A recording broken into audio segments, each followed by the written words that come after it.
When it comes to horror, nothing is more chilling than the devil himself stepping out of the shadows and into the story. Forget masked killers or haunted houses. These movies put Satan, Lucifer, or the Prince of Darkness front and center, tempting, corrupting, and destroying anyone who crosses his path. Today, I'm breaking down 8 of the most iconic horror movies where the devil actually appears, not just as a vague threat, but as a real terrifying presence. For each film, I'll walk you through the story, the devil's methods, the characters' struggles, and why these movies are still some of the most disturbing ever made. If you love deep dives into the darkest corners of horror, hit that subscribe button so you never miss a video. Let's get into it. The Exorcist, 1973. Let's start with the film that redefined demonic horror for an entire generation. The Exorcist isn't just a movie about a little girl possessed by a demon. It's a story about faith, doubt, and the terrifying possibility that evil is real, personal, and relentless. The story centers on Regan McNeil, a sweet, ordinary 12-year-old girl living with her mother, Chris, in Washington, D.C. When Regan starts acting strangely, speaking in tongues, displaying superhuman strength, and performing acts of shocking blasphemy, her mother is desperate for answers. Doctors and psychiatrists are baffled. The real horror begins when it becomes clear that Regan is possessed by a force that is not just evil, but ancient and cunning. The demon identifies itself as Pazuzu, but the film's themes and the sheer blasphemy of the possession make it clear that this is the devil's work. The possession is a direct attack on innocence, faith, and the very idea of goodness. The devil's goal is to corrupt Regan, destroy her soul, and shatter the faith of everyone around her, especially the priests called in to help. Father Karras, a Jesuit priest struggling with his own crisis of faith, and Father Marin, a veteran exorcist, are called to perform the ritual. The exorcism scenes are legendary for their intensity. Regan levitates, her head spins, she speaks in voices not her own, and she reveals secrets she could never have known. The devil taunts the priests, mocks their faith, and uses Regan's body as a weapon against them. What makes The Exorcist so effective is its relentless realism. The horror isn't just in the supernatural events, but in the way the characters react. Chris's desperation, Karras' doubt, Marin's weary resolve. The film never lets you forget that these are real people facing something beyond their understanding. The climax is both terrifying and heartbreaking. Father Marin dies during the exorcism, and Karras, in a final act of sacrifice, invites the demon to possess him instead. He throws himself out the window, taking the evil with him. Regan is saved, but the scars remain. Evil is pushed back, but never truly destroyed. The devil's presence lingers, a reminder that the battle between good and evil is never really over. Rosemary's Baby, 1968. Roman Polanski's Rosemary's Baby is the ultimate tale of satanic conspiracy, a slow-burning nightmare that turns everyday life into a web of supernatural manipulation. Rosemary and her husband, Guy, move into the Bramford, a New York apartment building with a dark history. Their neighbors, the Castavets, seem friendly at first, but their interest in Rosemary quickly becomes unsettling. As Rosemary's pregnancy progresses, she becomes increasingly isolated and paranoid.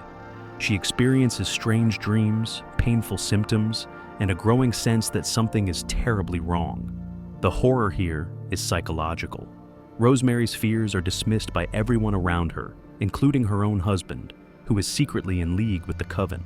The devil himself appears in a nightmarish ritual scene where Rosemary is drugged and raped by a demonic figure, Satan, in the flesh.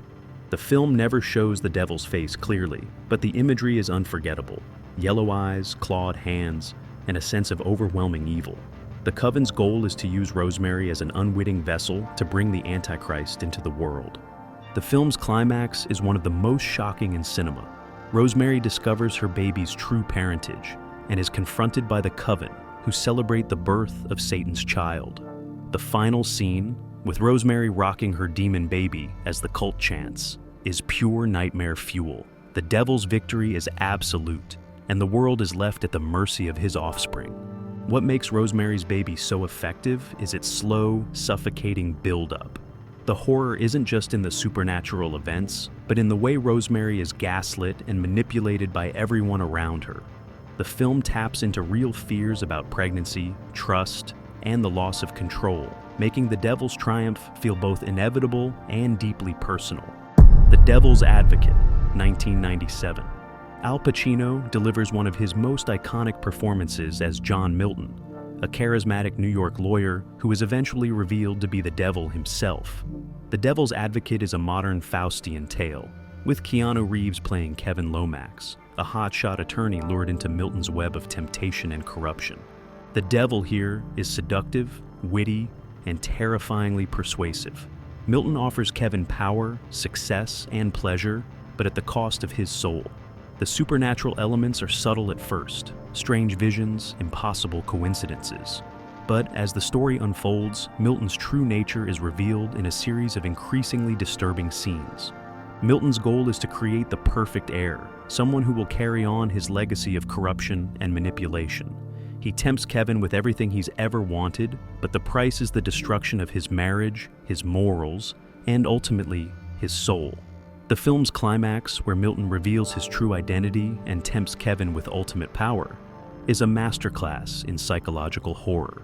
What makes The Devil's Advocate so effective is its blend of legal thriller and supernatural horror. The devil isn't just a monster, he's a master manipulator, using ambition and desire as his weapons.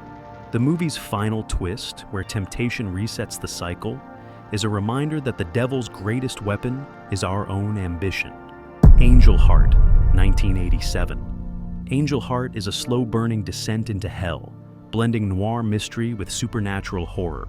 Mickey Rourke plays Harry Angel, a private detective hired by the mysterious Louis Cyphre, played with chilling subtlety by Robert De Niro, to track down a missing man named Johnny Favorite. As Angel's investigation unfolds, it becomes clear that Cypher is more than he seems. The film is drenched in voodoo, black magic, and occult symbolism, with the devil manipulating events from the shadows. Cypher's true identity, Lucifer, the fallen angel, is revealed in a devastating twist.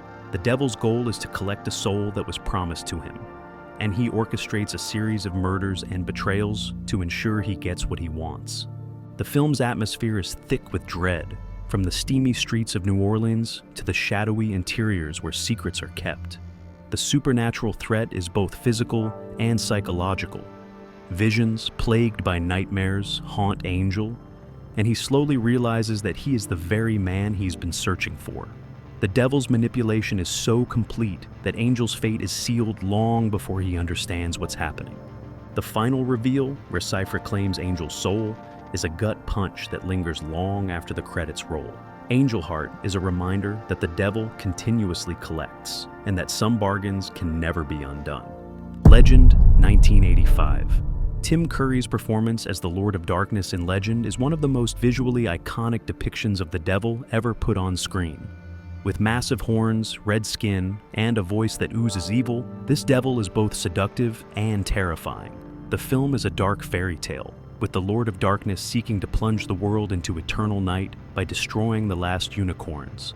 The devil's goal is to extinguish all light and hope, ruling over a world of shadows.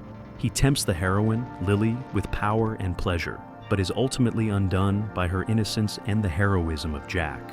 The Lord of Darkness is a reminder that the devil can be both alluring and monstrous, and that evil often wears a beautiful mask.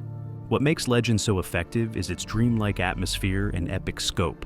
The film's practical effects and stunning visuals create a sense of mythic grandeur, while Curry's performance gives the devil a charisma and presence that is both magnetic and terrifying. The final battle, where Jack defeats the Lord of Darkness and restores light to the world, is a classic fairy tale ending. But the devil's presence lingers, a reminder that darkness is always waiting to return. The Witch, 2015. The Witch is a slow-burn masterpiece of folk horror set in 17th century New England. The devil appears as Black Phillip, a goat who tempts the protagonist, Thomasin, with promises of freedom and power. The film is steeped in Puritan fears of witchcraft and satanic pacts, with the devil manipulating the family's isolation and paranoia to claim their souls. The supernatural threat is subtle at first. Crops fail, animals act strangely, and the children whisper about Black Phillip. But as the family unravels, the devil's influence becomes undeniable. The film's climax, where Thomasin signs her name in the Devil's Book and joins a coven of witches, is both liberating and horrifying. The Witch is a film that gets under your skin, with the Devil's victory feeling both inevitable and deeply unsettling. The final image of Thomasin levitating in the woods is unforgettable, a symbol of both freedom and damnation. What makes The Witch so effective is its authenticity. The film's dialogue, costumes, and setting are meticulously researched, creating a sense of historical realism that makes the supernatural elements all the more disturbing. The Devil's presence is felt in every frame, and his victory is complete. Prince of Darkness, 1987. John Carpenter's Prince of Darkness is a cult classic that blends science fiction and supernatural horror. The devil here is a literal force of evil, trapped in a mysterious green liquid in the basement of a Los Angeles church. As a group of scientists and priests investigate, the liquid begins to possess people, turning them into violent servants of darkness. The film's supernatural threat is both physical and metaphysical. The devil is trying to break into our world, using the liquid as a gateway. The horror escalates as the possessed attack the survivors, and reality itself begins to unravel. The film's climax, where the devil's father tries to reach through a mirror from an anti-universe, is pure cosmic horror. Prince of Darkness is praised for its atmosphere, its blend of science and religion, and its relentless sense of doom. The devil's presence is felt in every frame, and the film's ambiguous ending leaves you questioning whether evil has truly been stopped. What sets Prince of Darkness apart is its willingness to embrace big ideas. The film explores the intersection of science and faith, suggesting that the devil is not just a supernatural being, but a force of antimatter, chaos, and destruction. The result is a movie that is both intellectually stimulating and deeply unsettling. The Ninth Gate, 1999. Roman Polanski's The Ninth Gate is a supernatural thriller about a rare book dealer, played by Johnny Depp, who is hired to authenticate a book said to summon the devil. The film is a slow-burn mystery, with the devil's presence felt throughout, even if he rarely appears directly. The supernatural threat is subtle: strange coincidences, mysterious deaths, and the sense that unseen forces are manipulating events. The book itself is a gateway, and as the protagonist gets closer to unlocking its secrets, the line between reality and the supernatural blurs. The film's climax, where the protagonist finally opens the Ninth Gate and encounters a mysterious woman who may be the devil herself, is both ambiguous and chilling. The Ninth Gate is praised for its atmosphere, its attention to occult detail, and its sense of creeping dread. The devil's victory is left open to interpretation, but the sense of evil's triumph is undeniable. What makes The Ninth Gate so effective is its ambiguity. The film never fully explains the nature of the devil or the book's power, leaving the audience to question what is real and what is imagined. The result is a movie that lingers in the mind, a reminder that the most terrifying evil is often the one we can't see.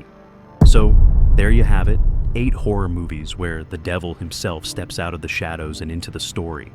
These films prove that the scariest evil isn't just a faceless force. It's a personality, a tempter, a destroyer, and sometimes a seducer.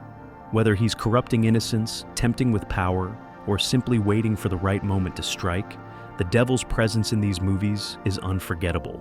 What really gets under my skin about these films is how they make evil feel personal. The devil isn't just a monster. He's a character with motives, plans, and a terrifying ability to get inside your head. These movies remind us that sometimes the most dangerous evil is the one that knows exactly what you want and how to use it against you. Which of these devilish horrors freaked you out the most? Did I miss any movies where Satan's victory was especially chilling? Let me know in the comments, and don't forget to subscribe for more deep dives into the supernatural side of horror. Remember, in these movies, the real evil isn't just the demon, it's the fate that awaits those who listen to his whisper.